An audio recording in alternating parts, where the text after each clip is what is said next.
Ndabaramukije mwese amahoro. Ngeze kuri iki kigori mbona ndatangaye cyane kandi nabajije abantu usanga twese ntitubibona kimwe. Umwe yavuze ati nagasema, umwe ati nagasema kuri nyene kubitera, undi ati nagasema ku muryango wose. Mbe wowe ubibona gute? Iki kigori koko wowe naragasema?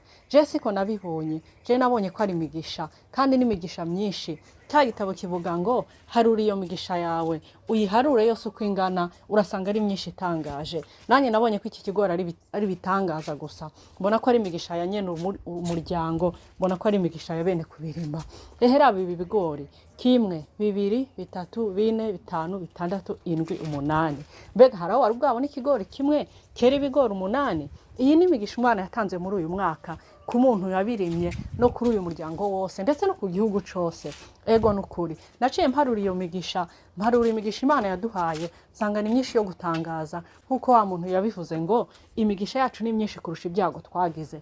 Mbe wowe ubibona gute? Wowe naragasema canke ubona ari imigisha? Yaduhaye imigisha yo kugira ubuzima, duhema inkwemu z'ubusa, ntabwo tugomba kuriha. Iduha imigisha y'uruvyaro, iduha imigisha yo kuronka aho tuba, iduha imigisha yo kuronka ibyo turya, iduha imigisha yo kuronka ibyo kwambara. Nukuri tuyishime, nawe kandi nimba ari kubibona ufashe tuyishime. Yaduhaye imigisha myinshi kurusha ibyago twahuye nabyo, tuyishime.